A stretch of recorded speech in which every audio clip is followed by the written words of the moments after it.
अखण्डमण्डलाकारं व्याप्तं येन चराचरं तत्पदं दर्शितं येन तस्मै श्रीगुरवे नमः।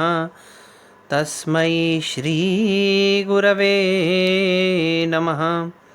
तस्मै श्रीगुरवे नमः।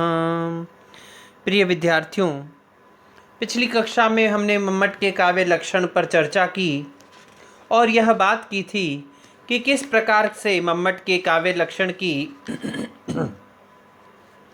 विश्वनाथ कविराज, जिन्होंने साहित्य दर्पण की रचना की, उन्होंने आलोचना की। सबसे पहले उन्होंने अदोषौ की आलोचना करते हुए कहा कि अदोषौ का तात्पर्य अगर न दोषौ है, दोष रहित है, तो जो दोष से युक्त है वह काव्य नहीं होना चाहिए। लेकिन उन्होंने अपने इस मत की पुष्टि के लिए उदाहरण दिया, न्यक्कारो ही अयम एव वाला श्लोक। यह उत्तम काव्य का, अच्छे से काव्य का उदाहरण है, लेकिन यहाँ पर विधेय विमर्श दोष है। अगर दोष को रहित होना काव्य का लक्षण माना जाए तो फिर यह काव्य नहीं हो सकता, लेकिन विद्वानों ने इसको काव्य माना है, तो इसका मतलब मम्मट का दोषौ जो शब्द है वह गड़बड़, वह उचित नहीं है। चलिए कोई बात नहीं, हम अगर इसको अदोषौ को ईशत दोषौ मान ले, यानी ईशत दोष से रहित हो या ईशत दोष वाला हो, या जो भी स्थिति ऐसी मानी जाए, पूर्ण रूप से दोष रहित ना हो, थोड़ा बहुत दोष तो भी चल जाए, तो वहाँ भी हमें दिक्कत आ जाएगी। क्यों? क्योंकि जो दोष से रहित होगा फिर वो काव्य नहीं माना जाएगा। चलिए, जहाँ दोष नहीं है वहाँ काव्य मान लें, और जहाँ दोष है उसको काव्य अकाव्य माना जाए, तो काव्य अकाव्य की खींचतान में वह ग्रंथ न तो काव्य रह जाएगा न अकाव्य रह जाएगा। तो यह अदोषौ शब्द जो है विश्वनाथ कविराज को मम्मट के द्वारा लिखा गया उचित नहीं लगा। फिर अब आगे उन्होंने सगुणों पर व्याख्या करते हुए, सगुणों पर अपनी चर्चा, समीक्षा करते, आलोचना करते हुए फिर छिछालेदर किया है। क्या कहा? विश्वनाथ कहते हैं कि मम्मट के द्वारा प्रतिपादित जो सगुणों पद है वह भी काव्य लक्षण के अंतर्गत मुझे उचित नहीं लगता। क्यों नहीं लगता भाई? क्योंकि गुण शब्द और अर्थ के धर्म नहीं होकर के रस के धर्म होते हैं। वे रस के अधीन रहते हैं, रस में विद्यमान रहते हैं। तो जब रस के अधीन जो गुण हैं तो फिर वो रस के विशेषण होने चाहिए कि शब्दार्थों के सगुण होना चाहिए। वे शब्द या अर्थ के धर्म नहीं होते हैं, इसीलिए शब्द और अर्थ में वे नहीं रह सकते हैं। ऐसी दशा में रस ही सगुण कहा जा सकता है, शब्द और अर्थ को सगुण नहीं माना जा सकता है। उदाहरण दिया, जैसे उदितम मंडलम विदो, इसमें गुणों के न होने पर भी एक भी गुण विद्यमान नहीं है, लेकिन यहाँ पर काव्यत्व विद्यमान है। इसीलिए काव्य प्रकाश वाले मम्मट जी ने जो यह सगुणों शब्द पदार्थों जो है, पद जो है, यह शब्दार्थों का विशेषण लिया है, यह बिल्कुल ठीक नहीं है। और मम्मट के द्वारा सगुणों पद का प्रयोग करने पर रसवत्ता का स्वयं ग्रहण हो जाता है। मम्मट ने भी गुण का लक्षण किया ही है। ये रसस्य अंगिनो धर्मा शौर्यादयवात्मना उत्कर्ष हेतवस्ते स्युरचल स्थितयो गुणा। 8वें उल्लास में गुण का वर्णन करते हुए मम्मट ने ये बात कही है। जिस प्रकार से शौर्य गुण अंगी रूप आत्मा का नित्य गुण होता है, उसी प्रकार से काव्य में अंगी रूप रसों के माधुर्य आदि गुण होते हैं। ये रस का निश्चित रूप से उपकार करते हैं, और जहाँ रस होता है वहाँ ये रहते हैं।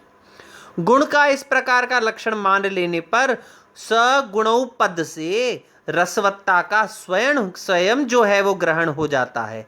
रस की ओर प्रवृत्त होने वाला कवि भी पहले गुणों की ओर ही प्रवृत्त होता है। इसके लिए जब रस सूक्ष्म और अलक्ष्य पदार्थ है और वह केवल अनुभूति का विषय होता है, इसके विपरीत जो गुण होता है वह अधिक स्थूल है और लक्ष्य है। रस तो जो है वो अलक्ष्य है, जबकि गुण जो है वो लक्ष्य होता है। अतः रस की अभिव्यक्ति के लिए गुण भी कवि गुणों को प्रदर्शित करने के लिए आग्रहवान होता है।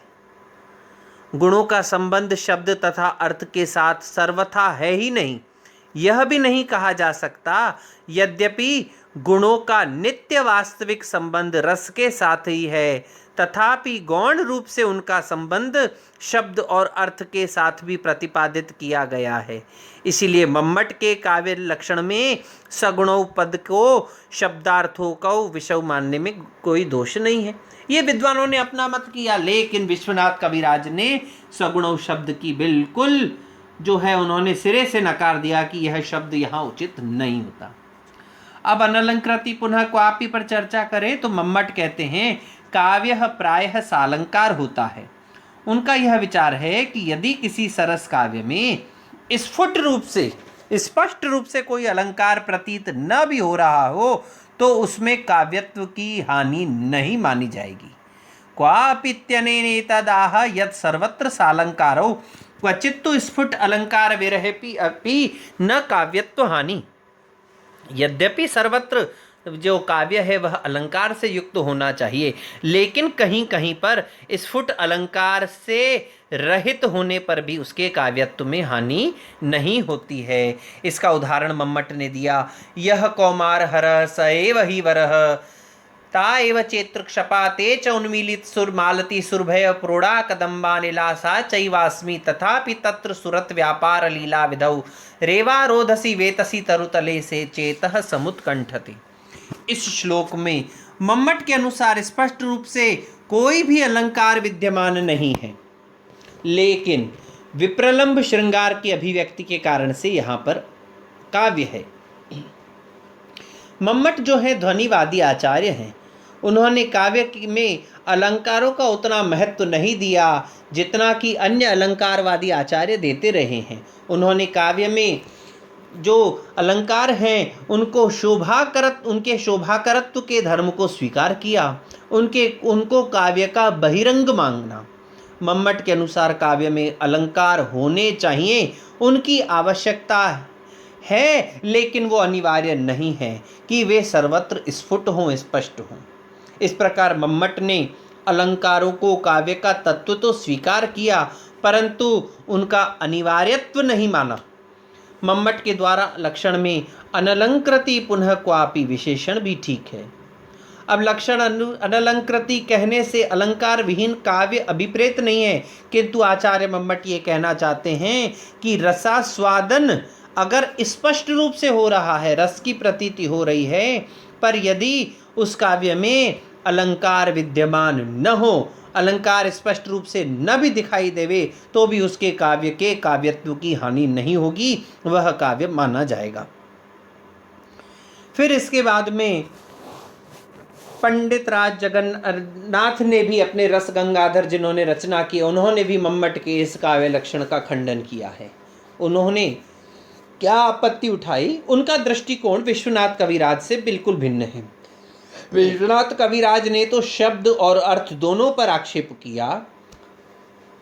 उन्होंने एक एक विशेष्य भाग पर विशेषण का खंडन किया। ध्यान दीजिएगा, विश्वनाथ कविराज ने तो विशेषणों का खंडन किया, अदोषौ, सगुणौ और अनलंकृति, जबकि उन्होंने शब्दार्थों पर कोई ध्यान नहीं दिया। लेकिन इसके विपरीत पंडित राज जगन्नाथ ने क्या किया है, उन्होंने विशेषणों को तो स्पर्श नहीं किया है, लेकिन उनकी जो आपत्ति है वो विशेष्य अर्थार्थ शब्दार्थों पर है।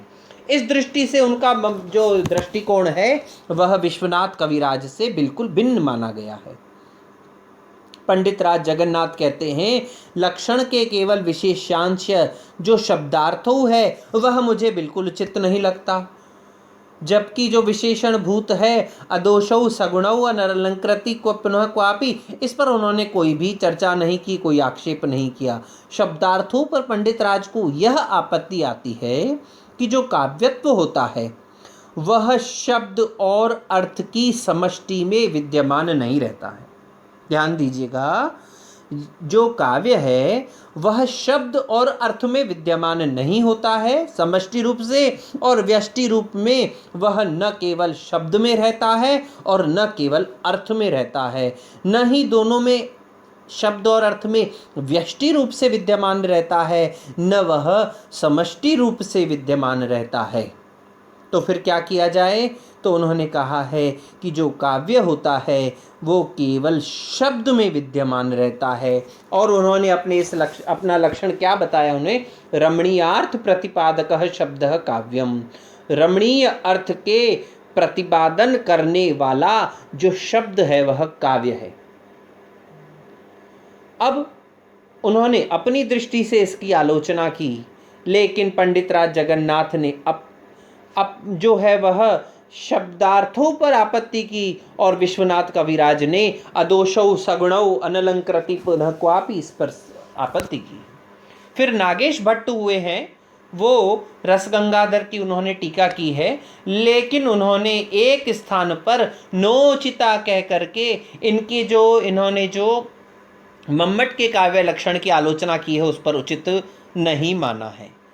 यद्यपि अनेक अनेक विद्वानों ने अनेक अनेक परिभाषाएं दी, मम्मट की कई विद्वानों ने लक्षण की परिभाषा की, काव्य के लक्षण की बहुत प्रशंसा भी की, कईयों ने बहुत अधिक उनकी आलोचना भी की, तथापि हम यह देखते हैं कि कोई भी लक्षण जो है वह प्राय अव्याप्ति, अतिव्याप्ति और संभव असंभव इन तीनों प्रभावपूर्ण दोषों से रहित होना चाहिए, तभी वह परिभाषा निर्दुष्ट और सर्वमान्य होती है।